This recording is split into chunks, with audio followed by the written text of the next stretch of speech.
அரசு கல்லூரி உதவி பேராசிரியர் தேர்வு முடிவுகளில் முறைகேடுகள் நடைபெற்றதாக எழுந்துள்ள குற்றச்சாட்டுகள் பெரும் கனவோடு தேர்வெழுதியவர்கள் மத்தியில் பேரிடியாக அமைந்துள்ளது. குற்றச்சாட்டின் பின்னணி என்ன அலசுகிறது இந்த செய்தி தொகுப்பு.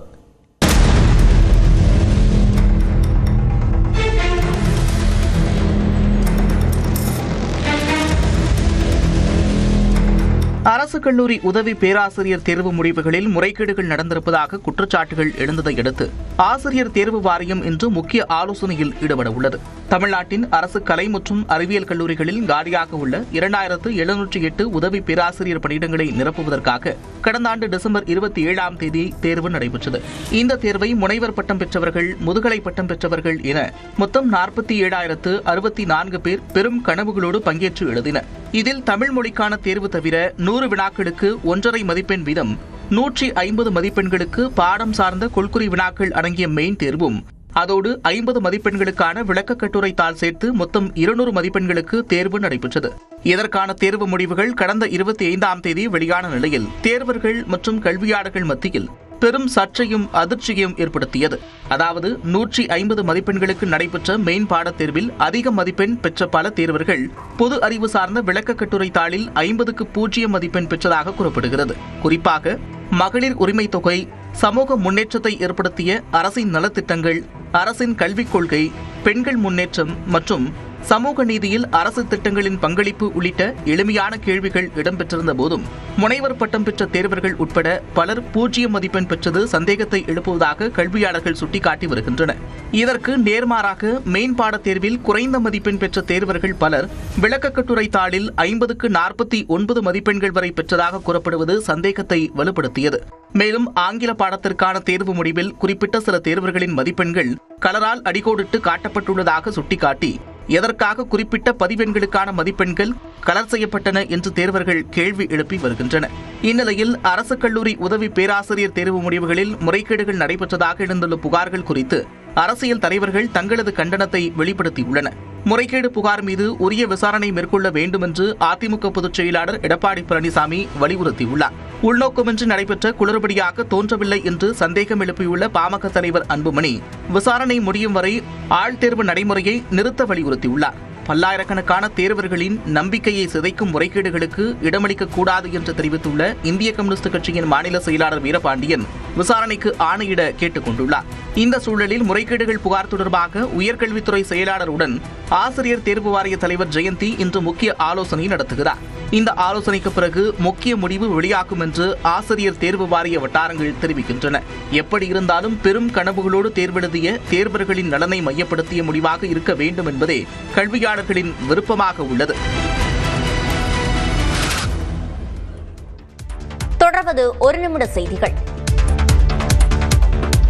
தமிழ்நாட்டின் புதுக்கோட்டை, ராணிப்பேட்டை உள்ளிட்ட மாவட்டங்களிலும் புதுச்சேரியிலும் பரவலாக மழை பெய்தது. புதுக்கோட்டை மாநகராட்சி பகுதிகளில் அரை மணி நேரத்துக்கும் மேலாக இடி மின்னலுடன் கனமழை பெய்தது. ராணிப்பேட்டை மற்றும் அதன் சுற்றுவட்டார பகுதிகளில் 1 மணி நேரத்திற்கும் மேலாக வெளுத்து வாங்கிய மழையால் பொதுமக்களும் வாகன ஓட்டிகளும் சிரமத்திற்கு உள்ளாகினர்.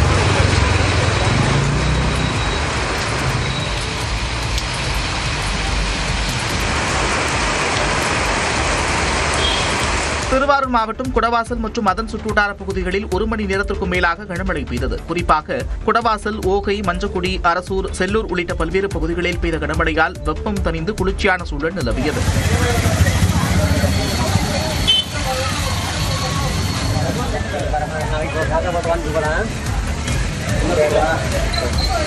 இதனிடையே புதுச்சேரியின் ராஜ்பவன், உப்பள்ளம், உருளையான்பேட்டை, காலாப்பட்டு, லாஸ்பேட்டை, முதலியார்பேட்டை, தட்டாஞ்சாவடி உள்ளிட்ட பல்வேறு பகுதிகளில் பரவலாக மழை பெய்தது. முதலமைச்சர் விஜய் தலைமையில் IAS, IPS, IFS அதிகாரிகளின் உயர்மட்ட மாநாடு இன்று தொடங்குகிறது. சென்னை தலைமைச் செயலகத்தில் உள்ள நாமக்கல் கவிஞர் மாளிகையில் இன்று நடைபெறும் மாநாட்டில் மாவட்ட ஆட்சியர்கள், மாவட்ட காவல் கண்காணிப்பாளர்கள் உள்ளிட்ட உயரதிகாரிகள் பங்கேற்க உள்ளனர். இதில் சட்டம் ஒழுங்கு, பெண்கள் மற்றும் குழந்தைகளின் பாதுகாப்பு, பொது சுகாதாரம், போதையில்லா தமிழ்நாடு திட்டம் உள்ளிட்ட பல்வேறு முக்கிய அம்சங்கள் குறித்து விரிவாக ஆலோசிக்கப்பட உள்ளது. அதனைத் தொடர்ந்து மாவட்ட ஆட்சியர்களோடு மட்டும் முதலமைச்சர் விஜய் தனியாக ஆலோசனை மேற்கொள்கிறார். இதில் 28 துறைகளின் செயல் திட்டங்கள் மற்றும் வெற்றி தமிழக தமிழகம் தொலைநோக்கு ஆவணத்தின் அடிப்படையில் மாவட்டங்களில் செயல்படுத்த வேண்டிய திட்டங்கள் குறித்து ஆய்வு நடத்துகிறார். அதேபோல சுற்றுச்சூழல், காலநிலை மாற்றம் மற்றும் வனத்துறை தொடர்பான திட்டங்கள் குறித்து IFS அதிகாரிகளோடு முதலமைச்சர் விஜய் நாளை ஆலோசனை மேற்கொள்கிறார். இதில் பசுமை தமிழ்நாடு திட்டம், வனப்பகுதிகளில் சாலை மேம்பாடு உள்ளிட்ட விவகாரங்கள் குறித்து விவாதிக்கப்பட உள்ளது. முதலமைச்சர் விஜய் தலைமையில் நடைபெறும் முதல் IAS, IPS, IFS அதிகாரிகளின் மாநாடு என்பதால் இந்த கூட்டம் கவனம் பெற்றுள்ளது. எந்த நேரத்திலும் தேர்தல் வரலாம் என்பதால் 100% திமுகவினர் தயாராக இருக்க வேண்டும் என திமுக தலைவர் மு.க. ஸ்டாலின் தெரிவித்துள்ளார். அதிமுக உட்பட மாற்றுக் கட்சியினர் சுமார் 5000 பேர் திமுகவில் இணையும் விழா சென்னை மாநகரத்தில் நடைபெற்றது. இதில் பங்கேற்று பேசிய ஸ்டாலின் எம்ஜிஆரை மையப்படுத்தி பேசினார். மக்கள் திலகம் எம்ஜிஆர் அவர்கள் இருந்த கழகத்திற்கு வந்திருக்கிறீங்க. அவர் மக்கள் திலகம் எம்ஜிஆர் அவர்கள் பொருளாளராக இருந்து செயல்பட்ட இந்த இயக்கத்திற்கு நீங்க வந்திருக்கிறீங்க. ஸ்டாலின் முதல்வராக வேண்டும் என மக்கள் வாக்களித்த கட்சியினரின் ஆதரவில்தான் தற்போதைய ஆட்சி நடைபெறுகிறது என்றார். தேர்தல் எப்ப வேண்டுமானாலும் வரலாம், விரைவில் வரலாம், ஒரு 3 மாசம் கழிச்சு வரலாம், ஒரு 6 மாசம் கழிச்சு வரலாம். மோட இருந்த கூட்டணி கட்சி, நீங்க திமுக தான் ஜெயிக்கணும், ஸ்டாலின் தான் முதலமைச்சர் ஆகணும் ஓட்டு போட்டீங்கல்ல, தமிழ்நாட்டு மக்கள் ஓட்டு போட்டாங்கல்ல, அந்த கட்சி கூட்டணி நம்மோடு இருந்த கூட்டணி கட்சி ஆதரவுல தான் இன்னைக்கு இந்த வண்டி ஓடிக்கிட்டு இருக்கு. தாவேக அரசு சட்டம் ஒழுங்கு பிரச்சனையில் கவனம் செலுத்தவில்லை என்றும் ஸ்டாலின் குற்றம் சாட்டினார். இன்னொரு பக்கத்தில் மின்வெட்டு, விவசாயிகள் போராட்டம், பல்வேறு பிரச்சனைகள். ஆனா எதை பத்தியும் கவலைப்படாம ஒரு டேக் டைவர்ஷன், திசை திருப்புற வேலையில இந்த ஆட்சி நடந்துட்டு இருக்காங்களே தவிர இவங்களோட இந்த டெக்னிக் மக்களுக்கு இப்ப புரிய ஆரம்பிச்சிருச்சு. தாவேகாவுக்கு வாக்களித்தவர்களும் வாக்களிக்காதவர்களும் கஷ்டப்படுகிறார்கள் என்றும் ஸ்டாலின் தெரிவித்தார். இனிவரும் ஒவ்வொரு தேர்தலிலும் திமுக 100% தோல்வியடைய போவது உறுதி என்று தாவேக ஐடி விங் தெரிவித்துள்ளது. மாற்றுக் கட்சியினர் திமுகவில் இணைந்த விழாவில் பேசிய திமுக தலைவர் மு.க. ஸ்டாலின் தாவேக அரசு குறித்து விமர்சித்திருந்தார். இதற்கு பதிலளிக்கும் வகையில் எக்ஸ் பக்கத்தில் தாவேக ஐடி விங் பதிலளித்துள்ளது. அதில் தன் வாழ்நாள் எதிரியே திமுக தான் என்று கடைசி வரை வாழ்ந்தவர் எம்ஜிஆர் என்றும் குறிப்பிடப்பட்டுள்ளது. சட்டம் ஒழுங்கு டிஜிபியை நியமிக்காத மு.க. ஸ்டாலின் தன்னால் தமிழகம் பாழ்படவே இல்லை என்பது போல பேசுவதாகவும் விமர்சித்துள்ளது. எப்போது வேண்டுமானாலும் தேர்தல் வரலாம் என்று மக்கள் தீர்ப்பை அவமதிக்கும் வகையில் ஸ்டாலின் பேசுவதாகவும், இனிவரும் ஒவ்வொரு தேர்தலிலும் திமுக 100% தோல்வி அடைய போவது உறுதி என்றும் தெரிவிக்கப்பட்டுள்ளது.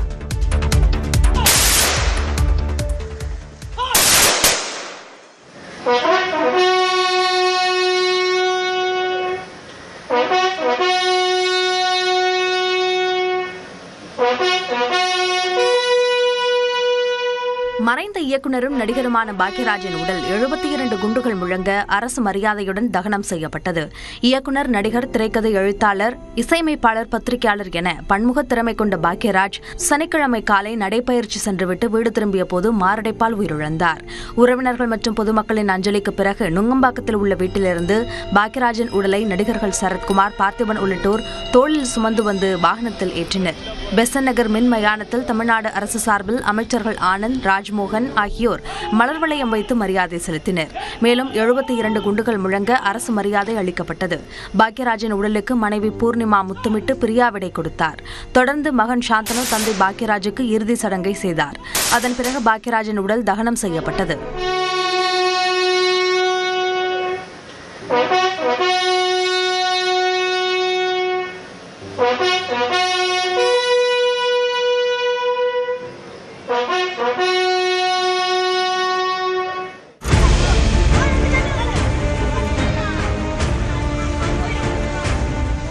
அசாமில் பெய்த கனமழையால் அங்குள்ள ஆறுகளில் வெள்ளம் பெருக்கெடுத்து ஓடுகிறது. தேமாஜி பகுதியில் ஓடும் கெமி ஆற்றில் நீர்வரத்து அதிகரித்து இரு கரைகளையும் தொட்டபடி வெள்ளம் செல்கிறது. அங்குள்ள 300 மீட்டர் நீளமான இரும்பு பாலம் வெள்ளத்தில் அடித்துச் செல்லப்பட்டது.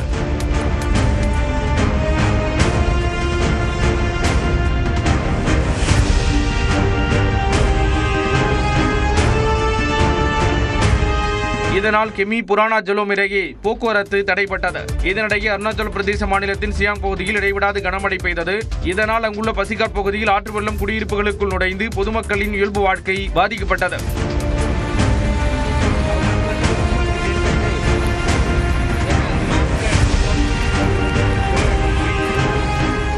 அங்குள்ள சிபோகோராங் ஆற்றில் அமைக்கப்பட்டிருந்த பாலம் வெள்ளத்தில் அடித்துச் செல்லப்பட்டது.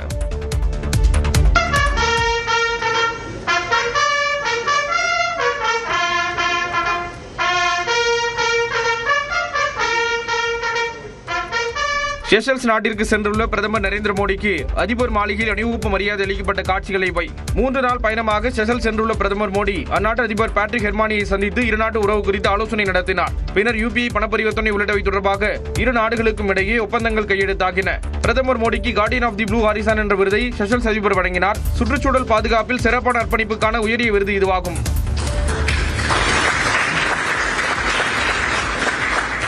இந்த விருது கொடுக்கப்பட்டுள்ளது இந்திய மக்களுக்கும் தனக்கும் பெருமை சேர்ப்பதாக பிரதமர் நரேந்திர மோடி கூறினார். பருவநிலை மாற்றத்தின் தாக்கத்தை குறைக்க போராடும் அனைத்து நாடுகளுக்கும் இந்த விருதினை அர்ப்பணிப்பதாக அவர் கூறினார். Guardian of the blue horizon इससे सम्मानित किया जाना मेरे लिए और 140 करोड़ भारतवासियों के लिए अत्यंत हर्ष का विषय है. பிரதமர் மோடியின் தலைமை பண்பு, நிலையான வளர்ச்சியை நோக்கிய தொலைநோக்கு திட்டங்கள் உள்ளிட்டவற்றை பாராட்டும் வகையில் விருது வழங்கப்பட்டதாக செஷல்ஸ் அதிபர் கூறினார். இது பிரதமர் மோடிக்கு கிடைத்த 34வது சர்வதேச விருது என்பது குறிப்பிடத்தக்கது.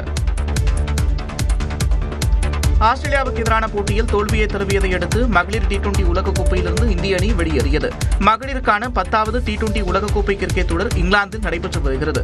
இதில் குரூப் 1 பிரிவில் இந்தியா, ஆஸ்திரேலிய அணிகள் பலப்பரீட்சை நடத்தின. டாஸ் வென்ற இந்திய அணி பேட்டிங் தேர்வு செய்ததை அடுத்து 20 ஓவர்கள் முடிவில் 4 விக்கெட்டுகள் இழப்பிற்கு 170 ரன்கள் சேர்த்தது. ஸ்மிருதி மந்தனா, ஷபானி வர்மா ஆகியோர் சிறப்பான தொடக்கத்தை அமைத்துக் கொடுத்த நிலையில் அதன் பிறகு ஜோடி சேர்ந்த ஜமீமாவும் கேப்டன் ஹர்மன்பிரீத் கவுரும் சிறப்பான ஆட்டத்தை வெளிப்படுத்தினர். ஆரம்பம் முதலே அதிரடி காட்டிய ஹர்மன்பிரீத் கவுர் கடைசி பந்தில் சிக்ஸர் பறக்கவிட்டு 25 பந்துகளில் அரை சதம் விளாசினார். 171 ரன்கள் எடுத்தால் வெற்றி என்ற இலக்குடன் களமிறங்கிய ஆஸ்திரேலிய அணியின் ஜார்ஜியா வோல் முதல் ஓவரிலேயே விக்கெட்டை பறிகொடுத்தார். லிட்சிபில், மூனி ஆகியோர் ஓரளவுக்கு ரன் குவித்த நிலையில் அதன் பிறகு ஜோடி சேர்ந்த பெரி கார்னர் இருவரும் அதிரடி காட்டியதால் இந்திய அணியின் வெற்றி வாய்ப்பு சரிந்தது. இறுதியில் 19 ஓவர்கள் முடிவில் 4 விக்கெட்டுகளை மட்டுமே இழந்திருந்த ஆஸ்திரேலிய அணி 172 ரன்கள் எடுத்து வெற்றி பெற்றது. இதனால் இந்திய அணி அரையிறுதிக்கு முன்னேறும் வாய்ப்பை பறிகொடுத்து உலகக்கோப்பை தொடரிலிருந்து வெளியேறியது. அடுத்தடுத்த 2 சர்வதேச போட்டிகளில் 6 பதக்கங்களை வென்று தமிழ்நாட்டைச் சேர்ந்த பாரா பேட்மிண்டன் வீராங்கனை துளசிமதி முருகேசன் சாதனை படைத்துள்ளார். பிரிட்டிஷ் ஐரிஷ் சர்வதேச பாரா பேட்மிண்டன் தொடர் அயர்லாந்து தலைநகர் டப்ளினில் நடைபெற்றது. இதில் இந்தியா சார்பில் பங்கேற்ற தமிழக வீராங்கனை துளசிமதி முருகேசன் தனிநபர் பிரிவில் தங்கம் வென்றார். இரட்டையர் பிரிவில் வெள்ளி வென்றவர் கலப்பு இரட்டையர் பிரிவில் வெண்கலம் வென்றார். முன்னதாக பிரான்சில் நடைபெற்ற தொடரிலும் 2 தங்கம் 1 வெண்கலம் என 3 பதக்கங்களை வென்றிருந்தார். இதன் மூலம் அடுத்தடுத்து நடைபெற்ற 2 சர்வதேச தொடர்களில் 3 தங்கம் உட்பட 6 பதக்கங்களை வென்று சாதனை படைத்துள்ளார். உலகக்கோப்பை கால்பந்து தொடரில் லீக் போட்டிகள் நிறைவடைந்துள்ள நிலையில் நடப்பு சாம்பியன் அர்ஜென்டினா உள்ளிட்ட அணிகள் நாக் அவுட் சுற்றுக்கு முன்னேறியுள்ளன. அமெரிக்கா, கனடா, மெக்சிகோ நாடுகளில் உலகக்கோப்பை கால்பந்து தொடர் நடைபெற்று வருகிறது. லீக் சுற்றின் கடைசி போட்டிகளில் குரூப் ஜே பிரிவில் இடம்பெற்ற அணிகள் மோதின. அதில் அல்ஜீரியா, ஆஸ்திரியா இடையிலான ஆட்டம் 3-3 என்ற கோல்கள் கணக்கில் டிரா ஆனது. மற்றொரு போட்டியில் நடப்பு சாம்பியன் அர்ஜென்டினா 3-1 என்ற கோல் கணக்கில் ஜோர்டனை வீழ்த்தியது. இதில் மாற்று வீரராக களமிறங்கிய நட்சத்திர வீரர் மெஸ்ஸி